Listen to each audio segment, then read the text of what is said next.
Welcome back, folks. Part 31 of Final Fantasy VII. I did have more of this recorded back in December, so we're going to get another snippet of this game. I know I'm kind of sluggishly moving around, but I do have the intention of trying to complete this game. It just may take a grand while, but yeah, it's definitely a healthy product and shit. It's going to continue. I'm almost up to my practice file, so I'm going to have to play through more of the game, and then I'll probably do that like in a few days. I'll play through my practice file, and then I'll get further in this file so you can see more episodes so we can get this show on the road. But it should be interesting. I don't suspect this is going to be too terribly difficult adventure to do. But Sephiroth has officially gone mad, and he's basically on his conquest now and what he's going to do. But Cloud still has fragments of wishing that he wouldn't have turned this way, but I get the feeling we're going to see more of this relation, because I know Sephiroth doesn't actually hate Cloud as much as he hates everyone else. So that's kind of slick that's kind of that way. It's interesting that the main hero would have a relationship with one of the main villains. So it's good, it is what it is. So, but yeah, I mean, Sephiroth, if you didn't pay attention, he slashed Tifa with that long sword of his. That is kind of the situation. So Tifa's pretty tough herself to be able to survive a blow from Sephiroth, especially if you saw him fight in earlier episodes, how he was doing 3,200 damage, and those characters, Cloud only had 100 HP, and I know Tifa's weaker than Cloud is, so she probably only had like 20 HP or 15, something like that. So I don't know. It's kind of the thing, you wouldn't think of that kind of shit. Old acid roots could put shit together, but. So I've got this Blink-182 CD sitting by me. I'm getting ready to mess with that. I want to know exactly what it's about, because I'm starting to like Travis Barker. If you know my vlog channel, Acidic Roots and such, I've been messing with MGK, Machine Gun Kelly, and his newest album, which is Tickets to My Downfall, where he went pop punk. So, this is another affiliated project, considering that MGK and Travis Barker have been tight-knit. I felt like this is just probably more of that same variety. So I got Blink-182's latest project from the library here. I might do a video about it. It just depends. I don't want it to be too far out of whack, because you'll probably see it like in March or something, but, whatever. But that's the thing. I can at least mention some of that stuff over here. So, Cloud's kind of like MGK in some ways. I'd say, they're both spiky-haired anti-heroes and such. To compare celebrities, I suppose. But I don't really know Cloud's height. I don't know if he's like 6 foot or not. And I don't know if they ever said. I know Barrett's over 6 feet tall. So.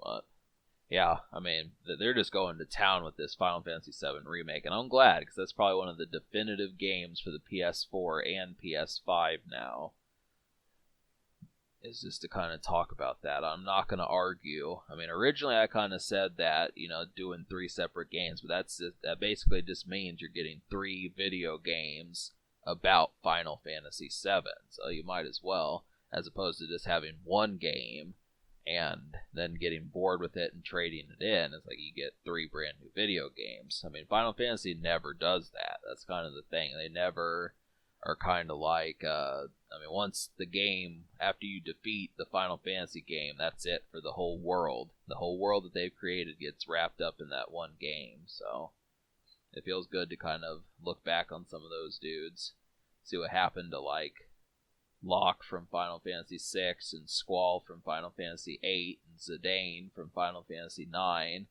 Tidus or Tidus from Final Fantasy X. Those are some of the ones that kind of came up when I was younger, and those are the ones I appreciate more. They're only up to about Final Fantasy 15, so they really slowed it down. But anyhow, I digress. Beautiful, just beautiful.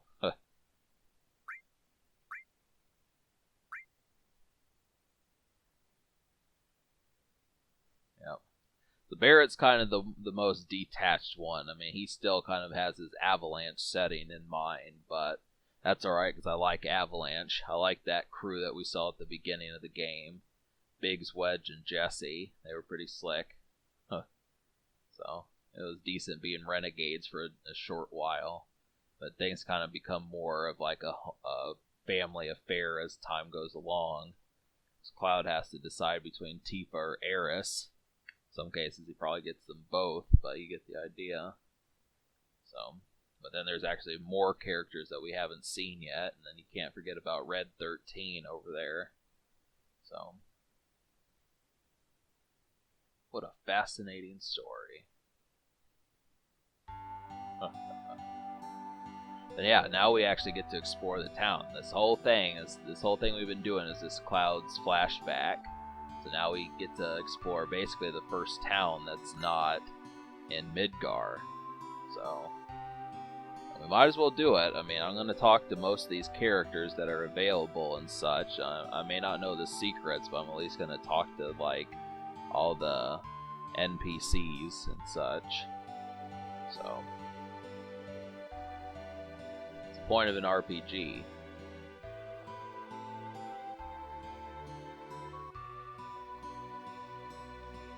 Goes, walked. That's kind of screwy dialogue there.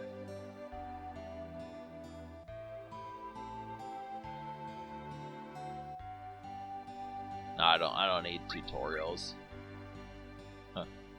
That's the thing. I mean, honestly, if you truly are watching this for the first time with my playthrough, I mean, you'll just have to understand that you're probably going to have to play through the game to get that sort of stuff.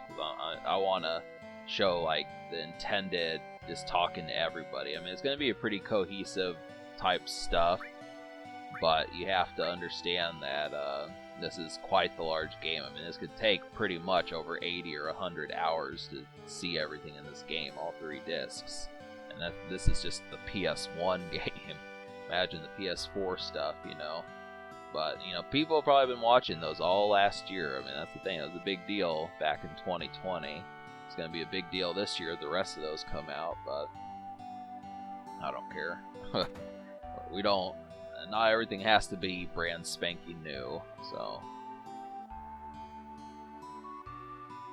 Oh yeah, they made a monster. That's the thing. There's so many enemies in this game right now. You got so many things to worry about. Kind of like 2020 and 2021. You've got COVID. You've got, you know, terrorism.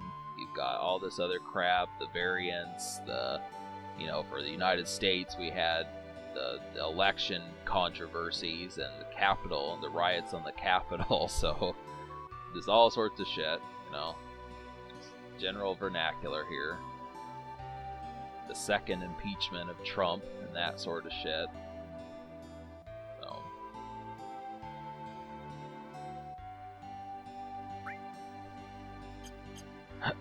But we're gonna need to get some supplies. So that's definitely a thing. I mean, one thing I try to make sure I at least have more than enough of is gil or money, and that kind of happens to be. I mean, because you're gonna need like the armor and the weapons and that sort of stuff. It's good to have those because otherwise you're gonna be weaker and get taken out easier. It's gonna be tougher to level up. So. But I also need to be able to buy magic. That's kind of the situation. I don't really use most of these. I mean, I think Bolt and Ice and Fire are good enough, but I think in some cases I probably need to start buying these. This kind of happens to be the thing. But this is kind of a dull episode just because all it is just kind of stocking up and talking with people, but I don't know. I mean, when I say that for the fighting episodes where all it is fighting, it's kind of either way. I mean, I have to cram all this into less than 15 minutes, so it's just kind of. This is probably going to be a huge project. I'm just trying to kind of scrape along, get these done. First update of 2021. There's going to be more of these. I'm going to have to play this game in a couple of days, kind of prepare myself to get further and shit. So some of the stuff that's coming involves like the military. So, that's kind of the situation. That's where I'm at right now, but I gotta get further than that and figure out. it's all in good fun.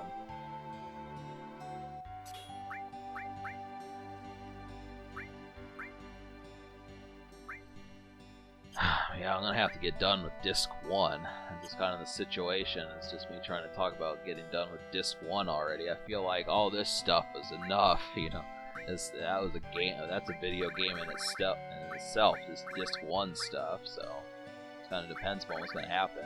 And this is a better game. I mean, when I talk about like typical RPGs I like Chrono Trigger, Final Fantasy VI, Secret of Mana, those type games, I mean, this is better than some of those. I mean, this definitely pretty much is on par with Chrono Trigger and a lot of the Super Nintendo RPGs and that sort of stuff.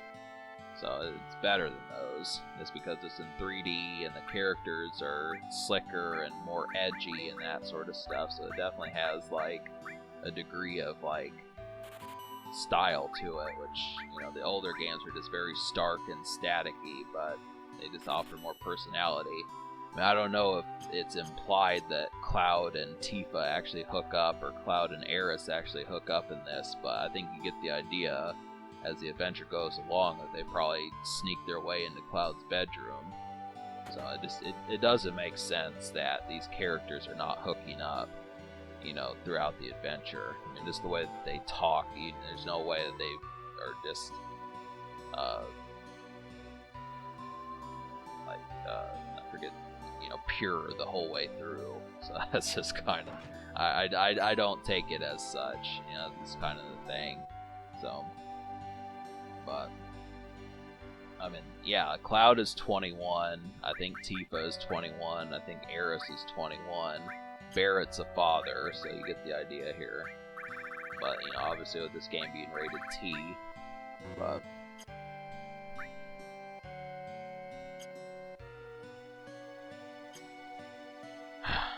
so yeah, I wish that they would have made a sequel to this game back on the PS1. That would have been too much to handle. There would have been a continued adventures of these guys at that time period. Something that would have come out like in 1999. That's the only thing the PlayStation lacked, was just a sequel to Final Fantasy VII or Final Fantasy VIII. You know, it would have worked either way. That's the thing, people just can't get enough of Cloud and Sephiroth, you know, it's kind of the thing. Yeah, that kid wants to be in Soldier. Kind of ironic for him to say that, you know, this fact that some of these kids is like, yeah, I want to join the military and get my eyes filled with Mako and go through ordeals and such, but he could be the next Cloud or something, you know. But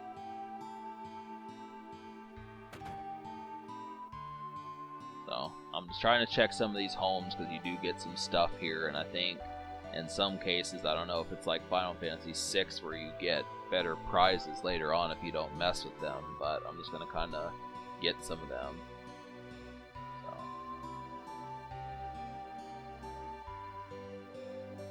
Alright, well, we just have like another minute and a half left. So. That's part 31. I'm not even going to get out of this town in this episode because I had like another 2 minutes left of the recording that I did before, so that's gonna show up in part 32. So it's kind of the thing there.